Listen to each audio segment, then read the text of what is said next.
There is a number that surgeons in the 1840s measured their greatness by. It was not how many patients survived, it was how many seconds the operation took. Because there was no anesthesia.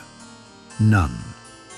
A man having his leg cut off was awake for every second of it, held down by assistants, fully aware, feeling all of it. And so the kindest surgeon in the room was simply the fastest one.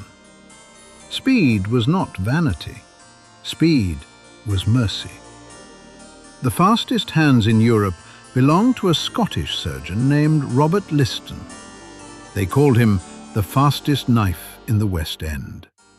And on one December morning in London, Robert Liston did something that made his own legend worthless. And he did it deliberately, with his own hands. My name is Darwin, and as always, I was there.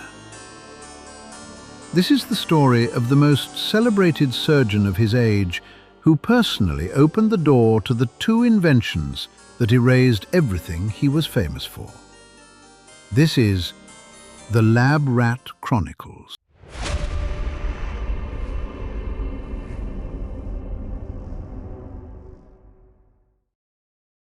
To understand Robert Liston, you have to understand the operating theatre of the 1840s, and the word theatre is exact.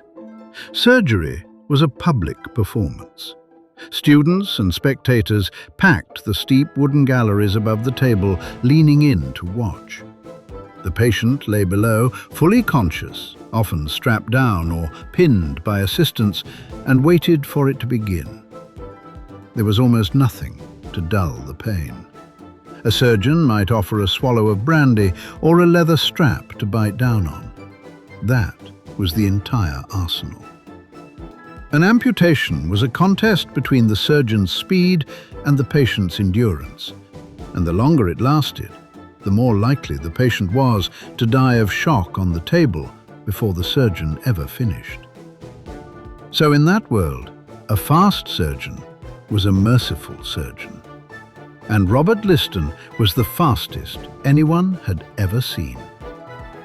He was a tall, immensely strong man, and he learned to clamp his knife between his teeth so that both hands stayed free for the work. Witnesses claimed he could take a leg off in under 30 seconds, so quickly that students were warned to keep their eyes open because a blink could cost them the entire operation. He would sweep into the theatre, call out to the gallery, "Time me, gentlemen," and begin. And it worked. At University College Hospital, London, Liston lost a smaller share of his amputation patients than rival surgeons across the city. He also did something most of his colleagues considered a waste of effort. He took off his street coat, put on a clean apron, and washed his hands before he operated. He could not have explained to you why it helped. It simply did.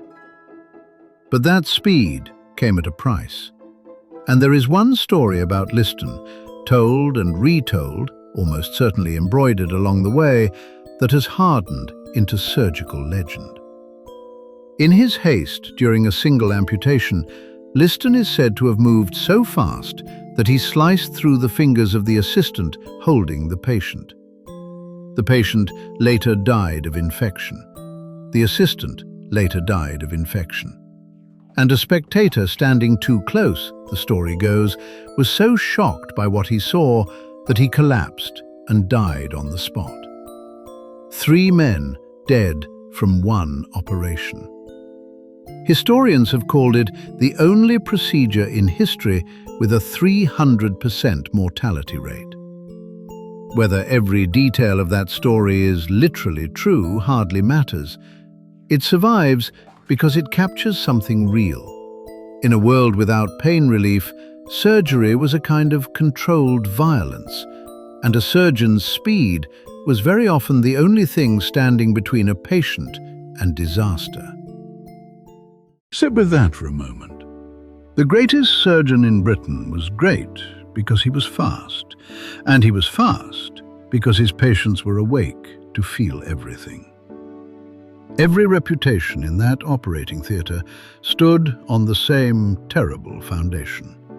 Take away the pain, and you take away the entire reason that speed mattered. The whole hierarchy of surgical genius was built on top of human suffering. So here is the question.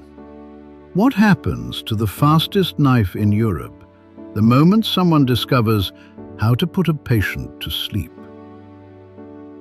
That someone had already done it. 3,000 miles away in Boston.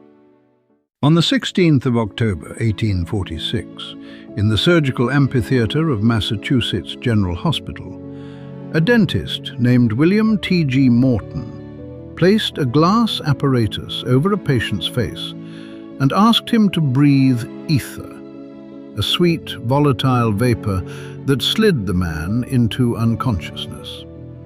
The surgeon cut a tumor from his neck. The patient did not move. He felt nothing.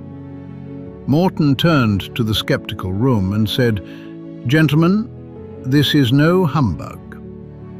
It was not a humbug.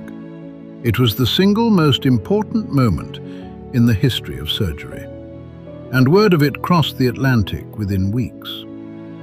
On the 21st of December, 1846, in the operating theatre at University College Hospital, London, Robert Liston prepared to test the American discovery for the first time in Britain. The patient was a butler named Frederick Churchill, whose diseased leg had to be amputated above the knee. A young medical student named William Squire held an inhaler to Churchill's face and let him breathe the ether until he fell still. Liston turned to the crowded gallery and announced, "We are going to try a Yankee dodge today, gentlemen." Then, out of pure habit, the old command, "Time me." 25 seconds later, the leg was off. But the moment that froze the room came afterward. Frederick Churchill woke, looked around at the faces above him, and asked when the operation was going to begin. He had felt none of it. He did not believe it was over until they showed him. For the first time in the history of surgery, a man had had his leg amputated and slept straight through it. Liston stood over his patient and said the words that would echo through Victorian medicine. "This Yankee dodge beats mesmerism hollow." He understood, in that instant, exactly what he was looking at. He had spent his entire life perfecting speed as the answer to agony, and someone had just abolished the agony. And seated quietly at the back of that very theatre was a 19-year-old art student named Joseph Lister. He watched all of it. He walked out onto Gower Street that afternoon, knowing that the profession he was about to enter had changed forever. What he could not have known was that he would deliver the second blow himself. Here is where the story turns, and where it earns its place on this channel. Anesthesia did not simply spare patients pain. It quietly destroyed the entire value of being fast. Once a patient could sleep through an operation, a surgeon no longer had to race. He could take 10 minutes or 30 or an hour. He could be careful. He could be precise. He could stop and look and check his work before he closed. The frantic, brutal speed that had made Robert Liston the most famous surgeon in Britain became, almost overnight, a museum piece. Within roughly 15 years, no great surgeon needed to be fast at all. The one skill Liston was most celebrated for had been quietly retired by the very procedure he had just championed in front of the world. And remember, the second blow was already sitting in the room that day. That 19-year-old at the back of the theatre, Joseph Lister, would spend the next 20 years chasing a different question. Not how to make surgery painless. Morton had answered that. His question was darker. Why did so many patients who survived the knife still die a few days later of infection in their own hospital beds? His answer became known as antiseptic technique. The idea that wound infection is caused by invisible living organisms and that carbolic acid, sterilized instruments, and clean hands could keep them out.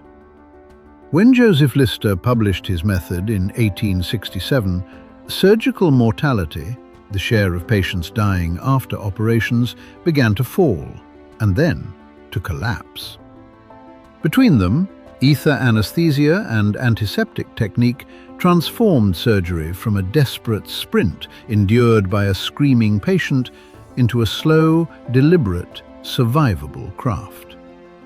And Robert Liston? He saw almost none of it. Within a year of that December morning, he was dead at the age of 53. He had stood at the exact hinge between the old world of surgery and the new one.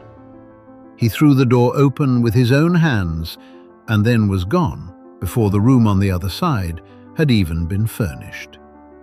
That is why he belongs here. Robert Liston is the before picture, the fastest knife in Europe, made obsolete not by failure and not by some rival who beat him, but by the very progress he himself helped set loose. It is not a tragedy because he was wrong. It is a tragedy because he was right.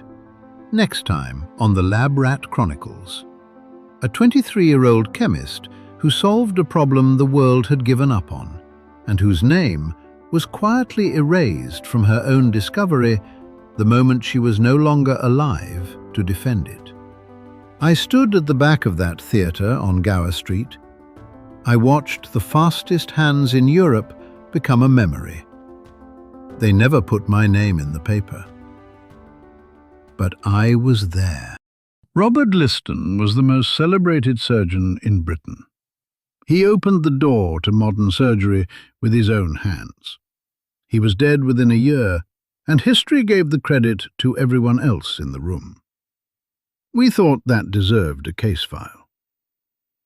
Link in the description.